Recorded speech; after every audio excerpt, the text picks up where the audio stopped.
हर भक्त के जीवन में नवरात्रि का अपना विशेष स्थान होता है।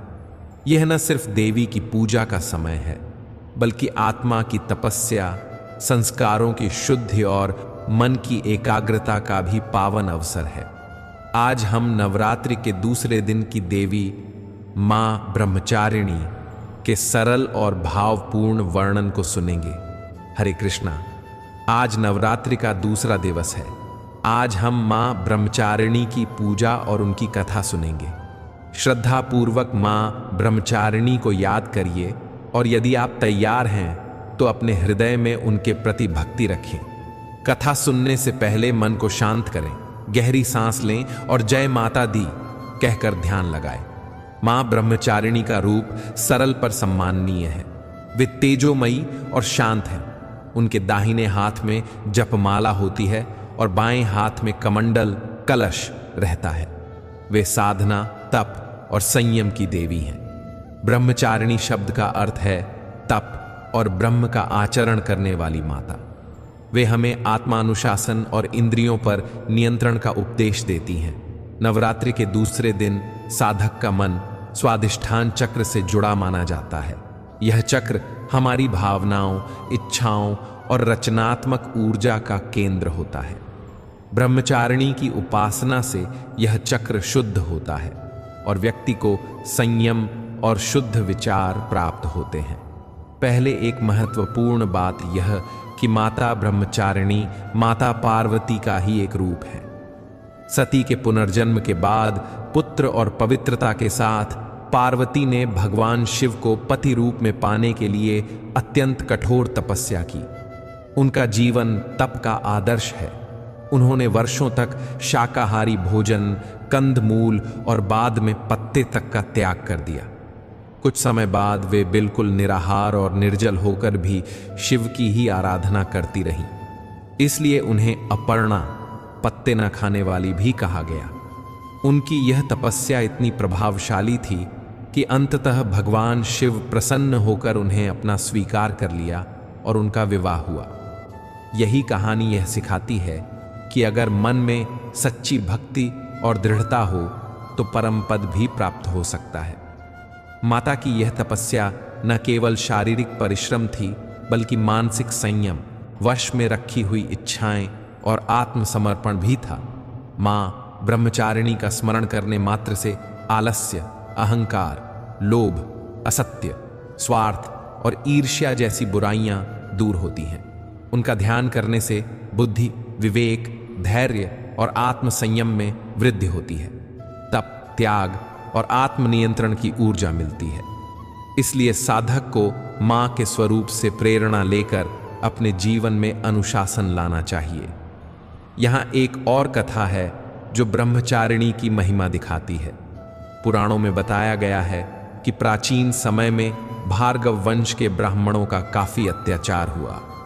कुछ क्षत्रियों ने उन ब्राह्मणों का अत्याचार कर दिया और उनका संहार कर दिया। इन दुखों से व्याकुल होकर कुछ स्त्रियों ने हिमालय पर जाकर मिट्टी की देवी गौरी की मूर्ति बनाई और कठोर उपासना की। भगवती ने स्वप्न में कहा कि उनमें से एक के गर्भ से एक तेजस्वी बालक पैदा होगा जो भृगु वंश के उद्धार के लिए होगा। वह बालक गर्भ में ही विद्वता और पराक्रम से परिपूर्ण हो गया। जब वह जन्मा तो उसने अपनी तेज भरी दृष्टि से दुष्टों की नेत्र शक्ति को स्तब्ध कर दिया और तभी से भृगु वंश का उद्धार हुआ। यह बालक और इसकी ऊर्जा मां ब्रह्मचारिणी की कृपा से उत्पन्न मानी गई। यह दिखाता है कि माता की कृपा से कैसे असंभव से लगने वाले संकट भी टल जाते हैं। आज जब आप ब्रह्मचारिणी का पूजन करना चाहें तो यह सरल विधि अपना सकते हैं। प्रातः ब्रह्म मुहूर्त में उठें और स्वच्छ जल से स्नान करें। पूजा स्थल की सफाई कर गंगा जल या शुद्ध जल छिड़क कर स्थान को पवित्र बनाएं। अगर मां की मूर्ति या चित्र है तो उसे गंगा जल के साथ औचित्यवश अभिषेक करें या बस जल की कुछ बूंदें चढ़ा दें। दीप जलाएं और मां को अक्षत, चावल, सिंदूर, लाल फूल अर्पित करें। ब्रह्मचारिणी को कमल और गुड़हल, हिबिस्कस के फूल प्रिय हैं। भोग में मिठाई, फल, दूध और पंचामृत अर्पित करें। ध्यान रखें कि भोजन सात्विक हो, बिना प्याज और लहसुन का।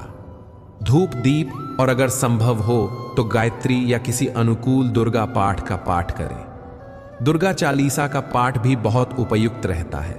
ध्यान और जप, यदि आप मंत्र जप करना चाहते हैं तो सरल मंत्र का उच्चारण कर सकते हैं। वंदे वांछित लाभे चंद्राकृत शेखराम जपमाला कमंडलुधरा ब्रह्मचारिणी शुभम बाम। इसका अर्थ, हे मां ब्रह्मचारिणी, मैं आपको नमन करता हूं जो जपमाला और कमंडल धारण करती हैं। पूजा के बाद प्रसाद का दान कर दें। मीठा, दूध, फल और अन्य सामग्री से प्रसाद बनाकर जरूरतमंदों को दान करें। दान से मां की कृपा और भी बढ़ती है। पूजा करते समय मन शांत रखें और अपनी इच्छाओं का त्याग करने की भावना रखें। भक्ति सतत रखें। केवल विधि का पालन कर देना पर्याप्त नहीं, भावना और आस्था भी आवश्यक है। यदि आप कठिन तप नहीं कर सकते, छोटी छोटी प्रणालियां भी प्रभावशाली हैं। प्रतिदिन थोड़ी देर ध्यान, जप या माता की कथा पढ़ना भी बहुत लाभ देता है। मां ब्रह्मचारिणी की पूजा से जो गुण प्राप्त होते हैं, जैसे संयम, त्याग, बुद्धि, विवेक, उनको अपने रोजमर्रा के जीवन में लागू करना जरूरी है। कुछ सरल उपाय। आलस्य से लड़ने के लिए दिनचर्या बनाइए। छोटी छोटी आदतें बनाएं। सुबह जल्दी उठना, शुद्ध आहार, ध्यान के लिए समय निकालना। अहंकार और लोभ से बचने के लिए दूसरों की मदद कीजिए और संयमित जीवन जिए। असत्य और ईर्ष्या से दूर रहने का अभ्यास करें। सच बोलें, ईर्ष्या पर विजय पाने का प्रयास करें और अपने भीतर प्रेम की भावना जगाइए।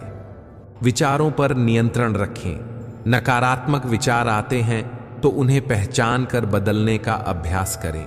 ये सभी व्यवहारिक कदम हमें मां की शरण में ले जाते हैं और हमारे जीवन में वास्तविक परिवर्तन लाते हैं।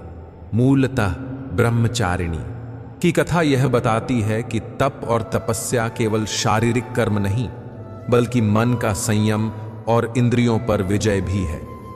माता पार्वती की तपस्या ने बतलाया कि यदि साधना सच्ची हो तो परमात्मा प्रसन्न होते हैं। इसी से जीवन में स्थिरता, शांति और विमुक्ति का मार्ग खुलता है। दोस्तों, मां ब्रह्मचारिणी की भक्ति से हमें आत्मबल, धैर्य और विवेक मिलता है। नवरात्रि के दूसरे दिन हम संकल्प लें कि हम अपनी आंतरिक शक्तियों को पहचानेंगे और उन्हें सही दिशा में लगाएंगे।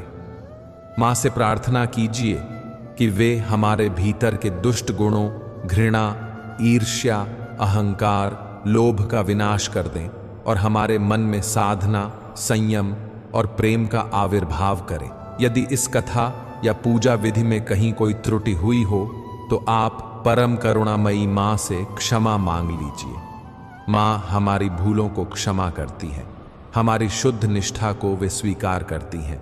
यदि आप यह कथानक सुनाकर वीडियो बना रहे हैं तो आवाज में भाव बनाए रखें। धीमी, स्पष्ट और स्थिर बोलें। वीडियो के बीच में समुचित विराम और संगीत का छोटा सा प्रयोग कथा को और प्रभावशाली बनाएगा। अगर आप चैनल चला रहे हैं तो दर्शकों से विनम्रता पूर्वक कहें कि वे कमेंट में जय माता दी लिखें ताकि संप्रेषित भक्ति और बढ़े। हे मां ब्रह्मचारिणी, हमें तप और संयम की शक्ति दे। हमारी अग्नि से हमारे अंदर के सारे नकारात्मक वासनाएं जलकर राख हो जाएं। हमें सच्चे मार्ग पर चलने की शक्ति दें और हमारे प्रयासों को सफल बनाएं। हम आपकी शरण में आते हैं। हमें अपने बचपन की तरह पिंड रक्षक बनाए रखें। जय माता दी।